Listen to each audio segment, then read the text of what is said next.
Hello everyone, this is Monisha और आप देख रहे हैं सेल्फ लर्निंग। आज का हमारा टॉपिक है शिक्षा मनोविज्ञान के संप्रदाय, जिसमें कि हम बात कर रहे हैं स्ट्रक्चरलिज्म, बिहेवियरिज्म, फंक्शनलिज्म यानी कि संरचनावाद, कार्यवाद और व्यवहारवाद की। ये वीडियो मैंने 2 पार्ट्स में डिवाइड किया था।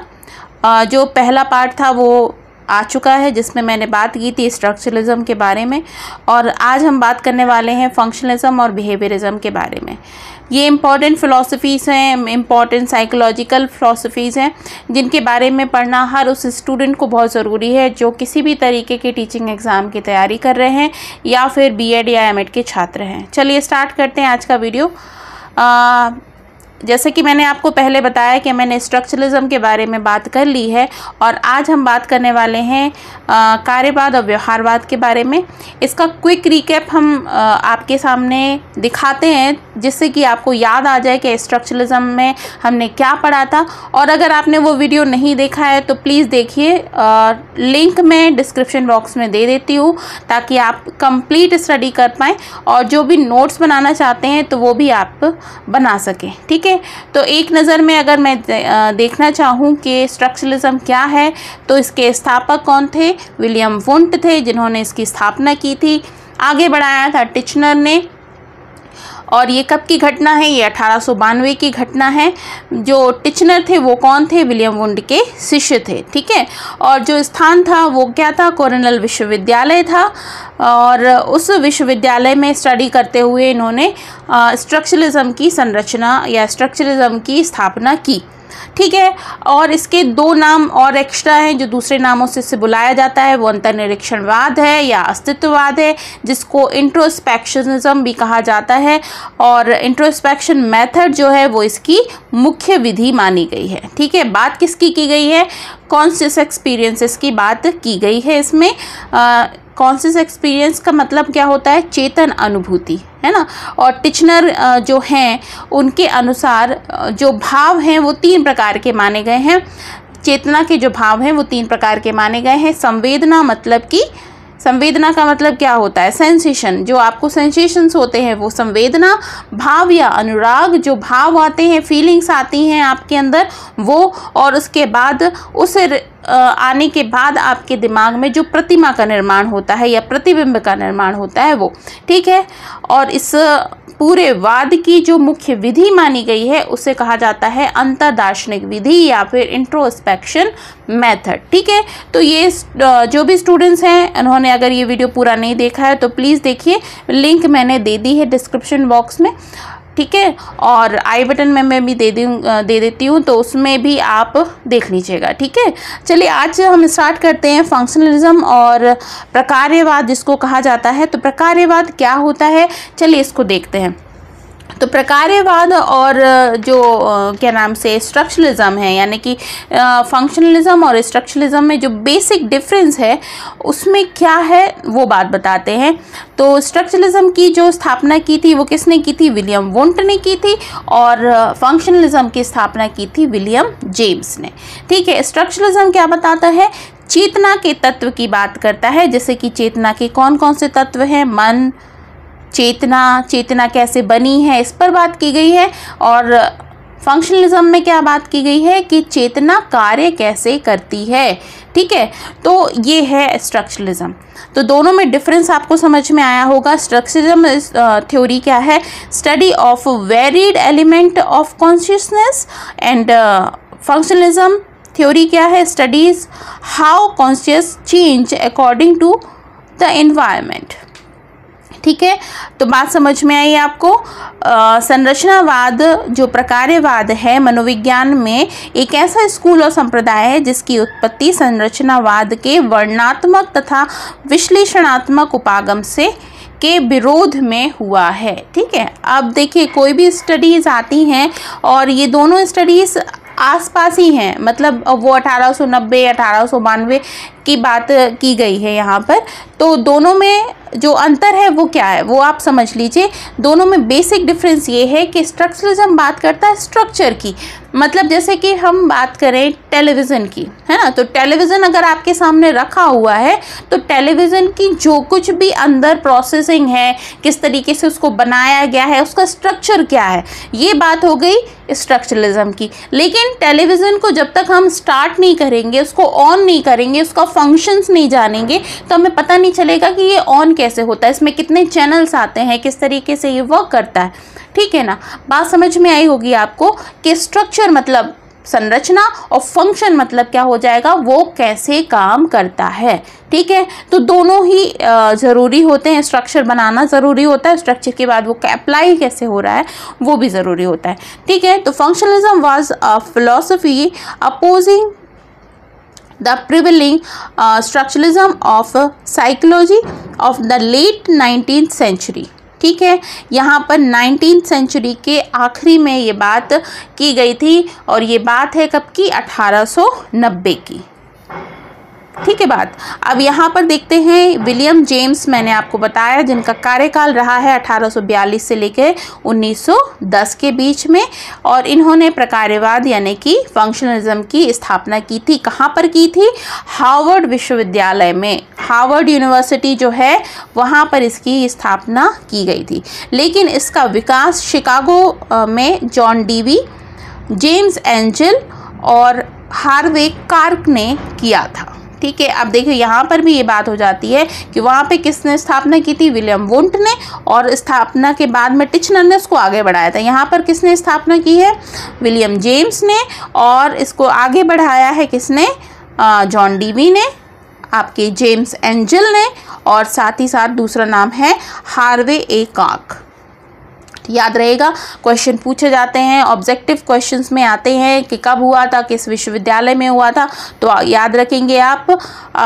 तो आपको याद रखना है हार्वर्ड विश्वविद्यालय में स्थापना की गई थी, शिकागो विश्वविद्यालय में इसके द्वारा कार्य जो है वो आगे बढ़ाए गए हैं, और कोलंबिया विश्वविद्यालय में E.L. थॉर्नडाइक और R.F. वुडवर्थ ने इसके काम को आगे बढ़ाया। तो 3 विश्वविद्यालय इंक्लूडेड हैं यहाँ पर, हार्वर्ड, शिकागो और कोलंबिया। हार्वर्ड में स्थापना और शिकागो और कोलंबिया में क्या हुआ है, इनके कार्यों को आगे बढ़ाया गया है। ठीक है, अब देखो बहुत अच्छे से आप समझ लीजिए।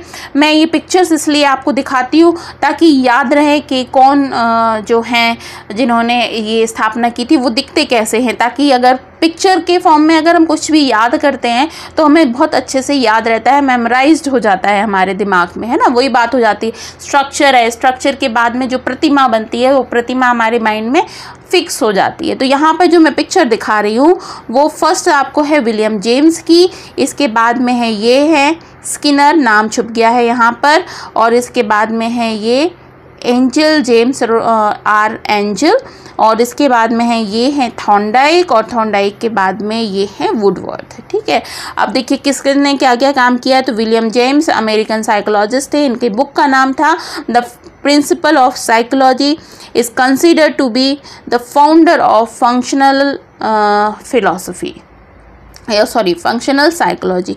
ठीक है, आगे बढ़ाया है किसने, जॉन डीवी ने। तो यहाँ पर सॉरी ये दूसरा जो नाम है वो जॉन डीवी का है ना, जॉन डीवी जो है, but he would not consider himself founder of functionalist, लेकिन इन्होंने क्या किया था, जॉन डीवी ने आगे बढ़ाया था।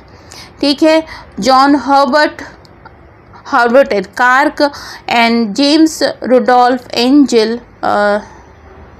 James Rowland Angell. ठीक है, इन्होंने इसको आगे बढ़ाया है कौन सी यूनिवर्सिटी में, शिकागो यूनिवर्सिटी में काम किया है। इसके बाद में another group of Columbia near by James McKeen Cattell और थॉर्नडाइक, इसके साथ में R.S. वुडवर्थ, इन्होंने इन कामों को आगे बढ़ाया। तो नाम बहुत अच्छे से आप याद रखिएगा, नाम पूछे जाते हैं और क्वेश्चन भी बनते हैं नामों से रिलेटेड। ठीक है, इसके बाद में आते हैं हम आगे, प्रकार्यवाद की 2 मुख्य कौन सी बातें हैं जिन पर प्रकाश डाला गया है। तो पहली बात तो यह है कि व्यक्ति क्या करते हैं तथा व्यक्ति क्यों कोई व्यवहार करते हैं। ठीक है, पहली बात तो ये है कि दो बातों पर बात आएगी। अगर हमने किसी से भी कोई भी व्यवहार किया है तो हमने वो व्यवहार क्यों किया है और किस प्रकार से किया है, क्यों करते हैं हम किसी भी से बात, है ना, तो इन पर बात होती है। इसके बाद में वुडवर्थ के अनुसार इन दोनों प्रश्नों का उत्तर ढूंढने वाले मनोविज्ञान को प्रकारवाद किया जाता है। क्या काम किया जाता है और कैसे किया जाता है और क्यों किया जाता है ना, इस पर विचार की गई है। प्रकारवाद में चेतना को उसके विभिन्न तत्वों के रूप में विश्लेषण करने पर बल नहीं डाला जाता है, बल्कि मानसिक प्रक्रिया या अनुकूलन व्यवहार के अध्ययन को महत्व दिया जाता है। यहाँ पर ये बात नहीं की जाती है कि चेतना कैसी है, क्या है, किस तरह से बनी हुई है, बट ये काम किया जाता है चेतना कार्य कैसे करती, किस तरीके से कार्य करती है। आई बात समझ में आपको कि चेतना कार्य कैसे करती है, इस पर हम प्रकाश डालते हैं। चले आगे बढ़ते हैं हम।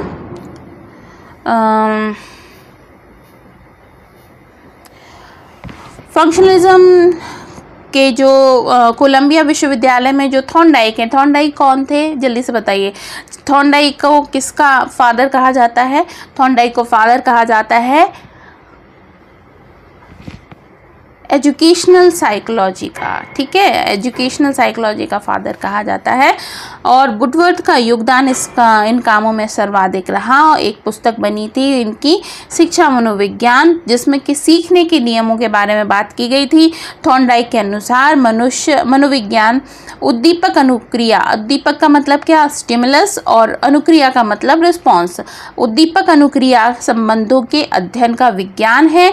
थॉर्नडाइक ने सीखने के लिए संबंधवाद का सिद्धांत लिखा था। संबंधवाद का मतलब क्या होता है, कंडीशनिंग, लॉ ऑफ कंडीशनिंग। अब यहाँ पर हम थॉर्नडाइक के लॉ जो है, वो थ्योरी जो है, बहुत डिटेल में आगे पढ़ेंगे, जिसके अनुसार सीखने से जो प्रारंभ में त्रुटियां होती हैं, किंतु अभ्यास से वो त्रुटियां धीरे धीरे कम हो जाती हैं। बहुत अच्छी थ्योरीज हैं, थॉर्नडाइक की थ्योरी बहुत अच्छी है, आगे वुडवर्थ की थ्योरी भी बहुत है, स्किनर की बहुत अच्छी है। इनके बारे में हम बहुत डिटेल में बहुत अच्छे से पढ़ेंगे, आपको बहुत अच्छा मज़ा भी आएगा पढ़ने में। लेकिन अभी ये याद रखिए आप कि जो ये फंक्शनलिज्म है वो किससे प्रभावित था, एसआर थ्योरी से प्रभावित था। आगे आता है, वुडवर्थ ने अन्य प्रकारवादियों के समान मनोविज्ञान को चेतना और व्यवहार का अध्ययन का विज्ञान बताया है। ठीक है, चेतना और व्यवहार, चेतन तथा व्यवहार का अध्ययन का विज्ञान बताया है। किसने बताया है? ये वुडवर्थ ने। क्वेश्चन अगर पूछा जाता है कि चेतन और व्यवहार का अध्ययन का विज्ञान किसने बताया, तो आपका आंसर होगा वुडवर्थ ने। ठीक है, इन्होंने सीखने की प्रक्रिया को काफ़ी महत्वपूर्ण बताया है, क्योंकि इससे यह पता चलता है कि सीखने की प्रक्रिया क्यों की गई है। वुडवर्थ ने उद्दीपक अनुक्रिया यानी कि स्टिमुलस रिस्पॉन्स के संबंध में परिवर्तन करते हुए प्राणी की भूमिका को महत्वपूर्ण मानते हुए उद्दीपक प्राणी अनुक्रिया, ठीक है, SOR है ना, यहाँ पर O क्या हो जाता है, प्राणी हो जाता है, को संबंध का महत्वपूर्ण बताया। तो SR थ्योरी किसकी? थॉर्नडाइक की। SOR किसकी हो जाएगी? वुडवर्थ की। ठीक है, आगे बढ़ रहे हैं। प्रकारवाद का शिक्षा में क्या योगदान है? क्योंकि हम शिक्षा के लिए ही पढ़ाई कर रहे हैं, तो हमें पता होना चाहिए शिक्षा में क्या योगदान है। तो प्रकारवाद ने मानव व्यवहार को मूलतः अनुकूल तथा लक्ष्यपूर्ण बताया। अतः स्कूलों का प्रथम लक्ष्य बच्चों को समाज में समायोजित करना होना चाहिए। सीखने की प्रक्रिया में वातावरण की महत्वता पर बल दिया जाना चाहिए। अतः अध्यापक को प्रयास करने चाहिए कि विद्यार्थियों को स्वस्थ वातावरण मिले और सीखने की क्रिया को प्रेरित किया जाए। ठीक है, तो प्रकारवाद में ये बात नहीं होती कोई चीज़ क्यों हो रही है, बल्कि ये हो रही है कि कैसे हो रही है ना, इस पर बात की जाती है। तो अगर सीखना हमें है, सीखने की प्रक्रिया घटित हो रही है हमारे साथ में, तो उसको कितने अच्छे से हम आगे बढ़ा सकते हैं, इसकी बात की जाती है।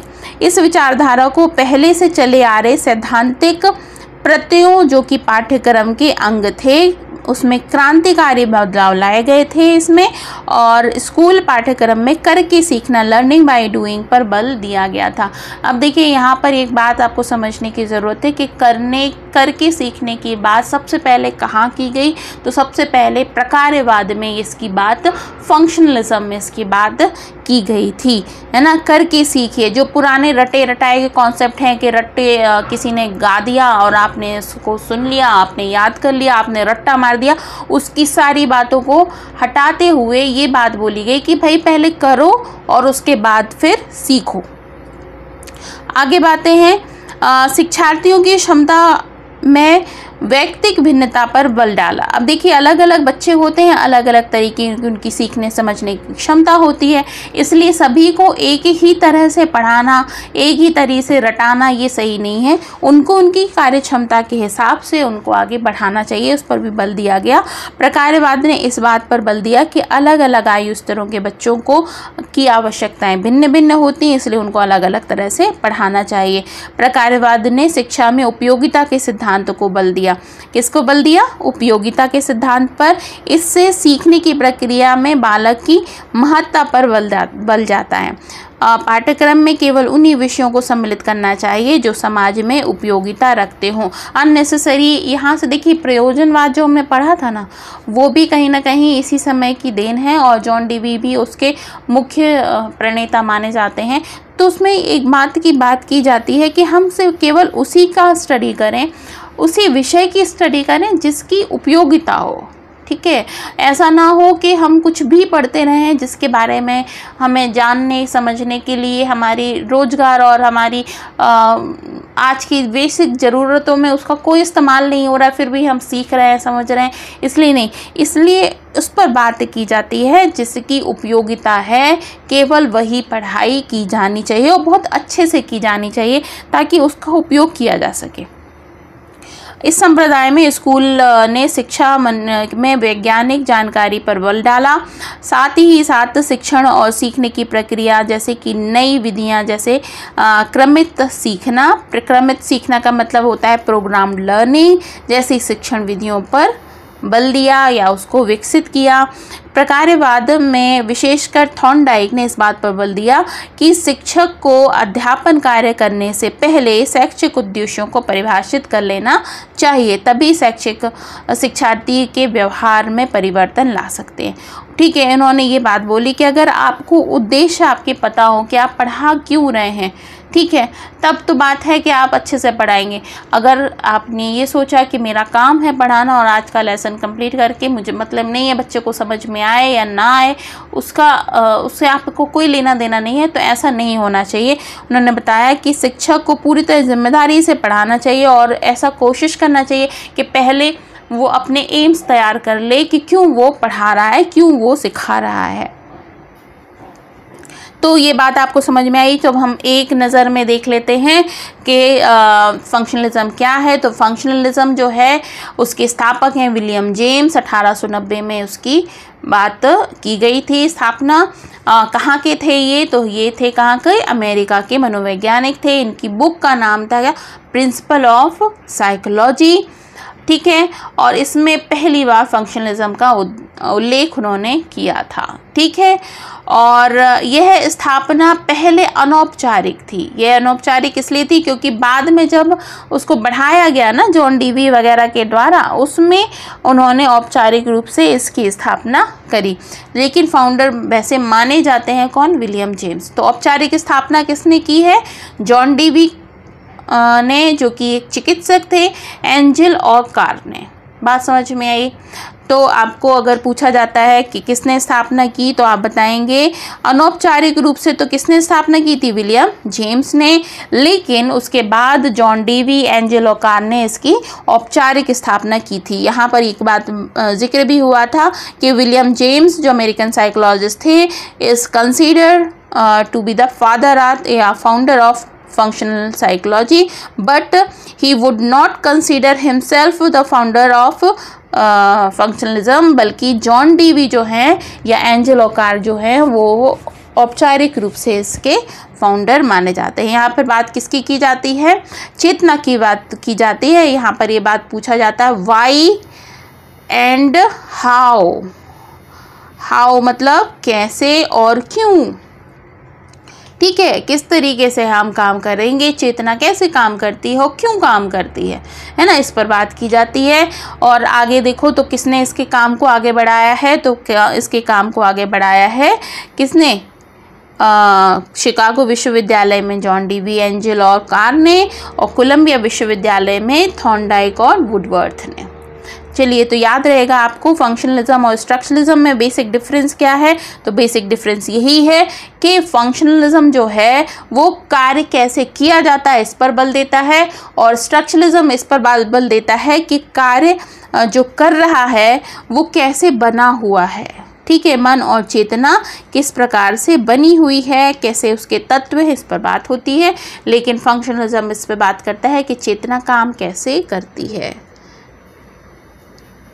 चलिए, नेक्स्ट हमारा आता है व्यवहारवाद। तो देखो, व्यवहारवाद जो है सबसे नई साइकोलॉजी फिलॉसफी मानी जाती है, और सबसे नई होने के साथ साथ में वर्तमान में भी अगर कोई चल रही है तो वो भी कौन सी चल रही है, व्यवहारवाद जो है वही चल रहा है। आपको मैंने लास्ट वीडियो में जब हम प्रिंसिपल ऑफ साइकोलॉजी पढ़ रहे थे तब मैंने आपको बताया था, इंट्रोडक्शन ऑफ साइकोलॉजी सॉरी, वो वीडियो का लिंक में भी आपको डिस्क्रिप्शन में आपको सब मिल जाएगा जो पहले वीडियोस हैं। तो उसमें हमने ये बात करी थी कि पहले साइकोलॉजी को सबसे पहले क्या माना जाता था, आत्मा का विज्ञान। आत्मा मतलब क्या, सोल का, सबसे पहले किसका, सोल का, फिर उसके बाद किसका माना जाने लगा, मन का, मन मतलब माइंड का, फिर किसका, कॉन्शियसनेस का, और लास्ट में किसका माना जाने लगा, बिहेवियर का। तो ये उसी वक्त की बात है जब हम बात करने लगे कि जो मनोविज्ञान है वो किसका विज्ञान है, व्यवहार का विज्ञान है। व्यवहार का विज्ञान इसलिए है क्योंकि व्यवहार का अध्ययन प्रैक्टिकली किया जा सकता है मनुष्य पे भी और एनिमल्स पे भी, ठीक है। तो व्यवहारवाद जो है वो क्या कहता है, behaviourism is also known as behavioural psychology is a theory of learning based on the ideas that all behaviors are acquired thought through conditioning, and conditioning occur through interaction with the environment. अब यहाँ पर बात आती है कि जिस तरीके से आपकी माइंड की कंडीशनिंग की जाती है उस तरीके का आपका व्यवहार हो जाता है, ठीक है। तो लर्निंग करना यहाँ पर कि किस तरह से आपका माइंड काम करता है, किस तरह से आपका व्यवहार होता है, उस पर बात की जाती है। व्यवहारवाद की शुरुआत किसने की थी, तो व्यवहारवाद की शुरुआत की थी जे.बी. वॉटसन ने। याद रखिएगा, जे.बी. वॉटसन, इन्होंने व्यवहारवाद की शुरुआत की थी। देखिए, बहुत छोटे छोटे से डिफरेंस इन नेम हैं, याद करने में थोड़ी सी आपको प्रॉब्लम हो सकती है। तो पहला स्ट्रक्चरलिज्म किसने शुरुआत की, वुंट ने। दूसरा जेम्स ने, विलियम जेम्स ने।